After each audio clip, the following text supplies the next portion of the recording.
All right, what's going on, guys? So in this video, I'm going to be covering the three core skills that your child needs to be developing in their putting. These are really the only skills that we are displaying within putting. And if you watch any of my instructional video, especially around shooting lower scores, you know that I'm a big fan of describing things in terms of skills.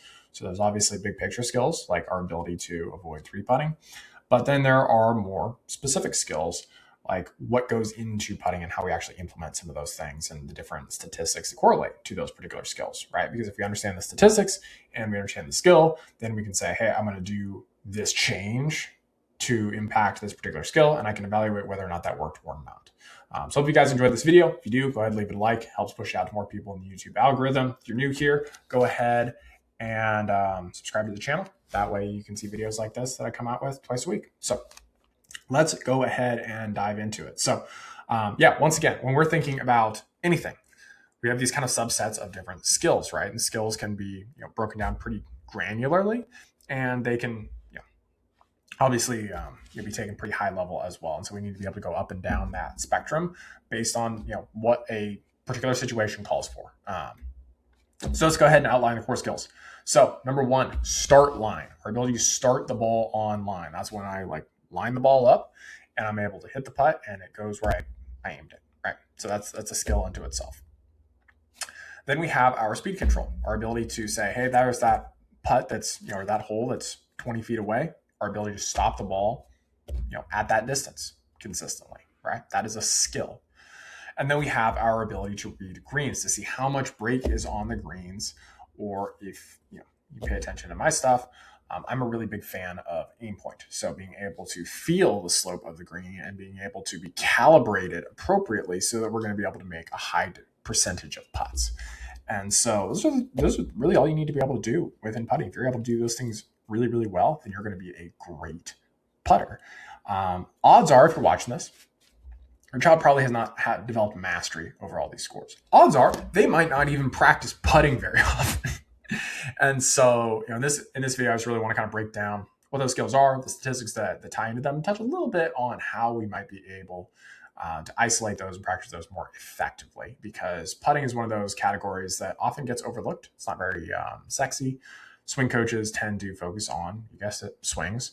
Occasionally focus on short game. Very rarely are we going to focus on putting. And so that is a little bit crazy when we consider that about half the shots that your child is going to have on the golf course is going to be on the greens.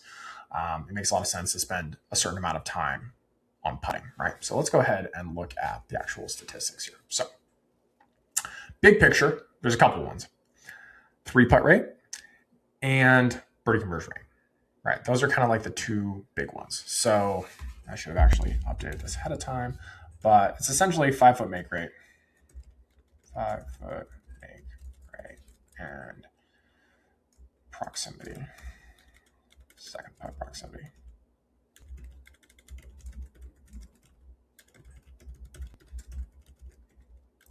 Outside 15 feet. Okay, cool. So let me see if I can kind of say. All right, perfect. So when we're looking at big picture here, we've got two major statistics. We've got our 3-putt rate, which is a combination of our ability to make putts inside 5 feet and our proximity in our second putt, which I'll go into in a second here. And we have our birdie conversion rate, which is essentially our ability to make 10 to 15 foot putts. Those are really our two options, or as far as on the greens, those are really the two major statistics that we end up running into. So let's go ahead and break these down, because I just kind of mentioned this and I did this a little bit out of order, so I apologize for that. So when we look at start line correlates to our ability to make putts inside 5 feet. So if you're watching your child and they're missing 4-footers routinely, then you can essentially be pretty sure that there's a start line issue in most cases, right? Why do I say that? Well, for a 4-foot putt or 3-foot putt or a 5-foot putt for that matter, there's not a lot of time that the ball can break. Right? There's just not a lot of movement that is going to occur unless you're putting off the side of a mountain. In most cases, because there's not a lot of movement, we're not playing the ball outside the hole. Okay. And so that's assuming we're hitting decent speed. So if your child is playing the ball outside the hole, which a lot of the time they are, and they are hitting their putts and it comes up short or it comes up on the low side or they hammer it through the break, then the first issue there is a strategic issue. hey, we need to aim this putt inside the hole. But then we need to be able to start the ball on line so that we can actually hit that putt in the hole, right? And so that's why start line correlates to make rate inside 5 feet. The stats tool I use called Draw More Circles, it segregates out essentially putts inside 7 feet, or 7 to 21 feet, and outside of 21 feet. So they have a little bit different characterization that I do on this, but it's pretty dang close, and I think it's pretty solid. So our ability to make those short putts, our ability to start the ball on line, because we don't have a lot of break there, right? So if your child's, I can't read the greens, probably not. Probably the issue is we have bad strategy, and then we don't have a very effective ability to start the ball online, right? There's different drills we can do in order to improve that. I certainly have preferences, which we might end up touching on in this video. We'll see how long we go here. So next one is speed control. Speed control is not really going to impact those shorter putts, right? Because, for the most part, like those are just like ram in the back, right? As long as we're not hitting the putt like 5 feet past, like you can put it, if you got a 3-footer, you can hit 3 feet past, right? Versus if you have a 30-footer, you can't hit it 30 feet past, right? Like you'll be able to stop the ball close to that 30-foot target. So we can really evaluate that by the average proximity on the second putt outside of 15 feet. Now, that's a little bit of a mouthful. So let's just think about what that means. So if I have a 20-footer and I hit 10 putts, right? It's the average distance on that second putt. That really tells me how good my speed is. If my average distance is closer, then that means I have better speed control. That's one of the things that I love about Draw More Circles.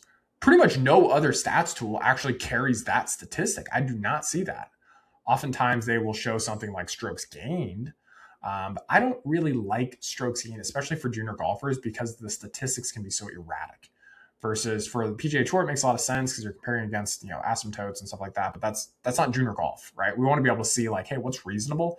And if I see, hey, our strokes gained is pretty solid, but from 20 to 25 feet, our average proximity is 4 feet. I'm just like, okay, cool. Well, it can be better, right? So like, I don't worry so much about that. It's like same thing with ball striking statistics on tour. It's like you can say, oh, well, my ball striking is pretty good, so I don't need to worry about it because I'm gaining strokes. And it's like, okay, but the best players in the world are gaining like 2 strokes on approach or a stroke on approach. So it's like it's not the same as short game where you can only really gain like half a shot at best. There's just not a lot there. And I tend to agree with that as far as a macro strategy there. I think short game is completely overrated. And if you're watching this, you're just like, oh, my child needs to be good at short game. Here's the thing.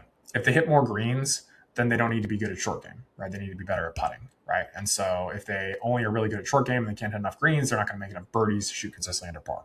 So, and also if your ball striking gets better, a lot of how often you get up and down has to do with how easy the up and down scenarios are. So if they want to get up and down more, their ball striking needs to get better. And their putting needs to get better. Less so how good their chipping is, unless they're chunky and blading shots, in which case I 100% agree with you. That's a whole separate issue. Okay. So anyway, continuing on here, we've got green reading. So green reading is the last one. It is the most difficult. It is the most technical. There's 2 ways to go about this. Number one, you do it with your eyes. I do not see a consistent way to teach that effectively, where we're going to be able to say, look at this and it's going to break that much. I don't think that's very effective. What I've found, what I've grown up with, is using Aimpoint. I think Aimpoint is tremendously effective for being able to read greens. And so if you have the opportunity to go to an Aimpoint class or buy anything Aimpoint related that's going to teach your child Aimpoint, highly recommend. Highly recommend. That is one of those things where if your child is struggling with green reading, that's something that's well worth it. I will say, tends to be more effective the better they are. So if you're watching this, you're just like, hey, what's the best place to put money? Maybe you don't want to put $2,000 in an Aimpoint clinic if your child is still 3-putting 5 times around. In that case, maybe it's better off that we work on some of these other things that are a little bit less expensive. And then once they're in a position where they need to make more birdies, which we'll touch on here, that's when we go ahead and look over an Aimpoint, right? Or when I'm working with students, I'm also walking them through this stuff. Okay. So anyway, that is, really how we break down these specific skills. So 3-putt rate is a combination of start line and speed, right? So if your child 3-putts, it could be 2 different things, right? It could be their lag putting is bad and their average proximity is bad as a result of that. It could be their start lines are bad, right? And so they're missing too many putts as a result of that. It could be both of these, which is often the case, right? So we need to be able to isolate that and then be able to isolate that within the drills that we do in order to try and improve these statistics, right? So if we can say, hey, our make rate's bad, well, that's the first thing we need to know, or moreover, we need to know what our 3-putt rate is. Once we know what our 3-putt rate is, then we can look at the sub statistics and say, okay, cool. Well, is it make rate or is it lag putting or is it both? And then as a result of that, what should we do with that information? Like, what are we going to make as an adjustment, right? So for me, I've worked with so many junior golfers. I know what's going to be 9 times out of 10. And so we're able to strategically say, okay, cool. What are the easy low hanging fruit things? A lot of times it's like alignment or just like, hey, aim inside the hole and hit it firmer rather than hitting it outside the hole and hitting it soft. That's usually a pretty surefire one. There's a couple mental hacks that I'll go over with students to be able to tidy these up as well. There are obviously drills that I prefer. One thing I really like, and one thing I'll just kind of throw out here is within the drills, setup has a big impact on how we're going to move with a putter because it's such a small stroke. So if we have a screwed up setup or we don't have consistent balance, then we're going to have weird stroke mechanics because of the result of us moving around, right? So we got to clean that up. And so a lot of the putting work that I have students do is actually more based on posture in their start line, more so than it is, trying to hit putts through a gate or something like that. I find that that's a little bit, A, more frustrating, B, not really what players actually experience on the golf course. And it's just like, I'm going to set it up where I want them to make it because I want them to make it on the golf course. Whereas if it's like get it through the gate, kind of disconnects us a little bit from trying to make the putt. So I don't enjoy that quite as much. I understand that there's can be arguments for it. I know there's plenty of great coaches that do that. I can't speak to them doing that. I can only just say what I've found seems to work really well. As soon as I find something that works better, I'll be the first one to tell you, hey, we need to use the gate or we need to do whatever. But I just find I don't like that. So I'm really a big fan of mirrors so we can see our shoulder line and our eye line. I don't like those putting mats that you're like tracing out a stroke because I think that that's just like artificially kind of creating that. It's kind of like those golf swing circles where it's like you put your club on the circle. It's like, okay, cool. But as soon as I take that circle away, like it's going to be a little bit different. And so it doesn't really help us. At least that's my opinion. So looking at this here, I want to use a little bit of validation here when we talk about these 5 to 15 foot putts, like green reading here. So I say 10 to 15 foot putt make rate tends to be highly correlated with birdie conversion rate. I'm going to go ahead and pull up Rory McIlroy here from last year. So we've got a decent swath of data here. So his birdie conversion rate is 35.6%. Rory is pretty good as far as birdie conversion rate, right? He's ranked about 10th on tour for that statistics. And if we go down here, now in Rory's case, he's making about 30% of his 10 to 15 footers. Now, why would we imagine that Rory is a little bit worse from this distance, but still really, really good with his overall birdie conversion rate? It's because he's got a bunch of par fives he's getting 2 and 2. Okay, so let's go through a couple other players just so you guys can kind of see what these statistics ends up looking like. So let me go ahead and pull up Scotty. So Chef, yeah, I can spell.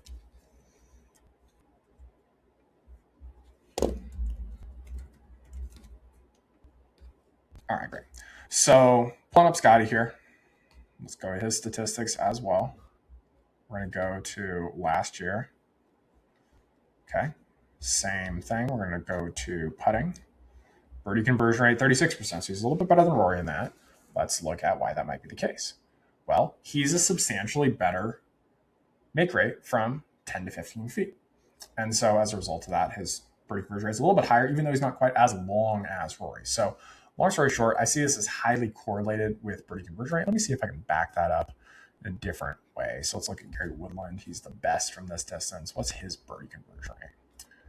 This will be an interesting little test here. Let's look at putting. All right, fantastic. So in Gary's case, obviously he's not doing very well at this. He does do this phenomenally. Actually, no. So last year he didn't do this. So this is actually a case. This makes my point. It's about 30% here, and he's about 30% here. So this current year, let's see where he's at, because he had some ridiculous statistic, which I don't think this is going to hold. So that's absurdly good. And birdie conversion rate's a lot better for him, right? So he's got some other stuff going on there. But long story short, those tend to be highly correlated together. I think this is just, again, a small amount of data. And so that's the particular issue that we're running into here. But just to go ahead and kind of like wrap this up here, these are the statistics or the skills that we want to be paying attention to within our putting, that we want to be paying attention to developing. These are the overall statistics that are going to be moving because of the development of these skills. And so when I'm working with a junior golfer, what I'm fundamentally doing is looking at their overall statistics, all of their stats, and saying, hey, which stats can have the biggest impact, right? In a lot of cases, especially for junior golfers, where we're shooting, everything from 80s to even like high 70s, three putt rate tends to be an issue. It tends to be a common thing that we need to clean up. And so that when that's the biggest lever for me, what I'll do is I'll look down at these particular statistics and say, okay, cool, where's our make rate? Where's our lag putting? Because if we're three putting, one of those two things is screwed up or both of them screwed up. At that point, I can say, okay, cool, here are the skills that we need to develop.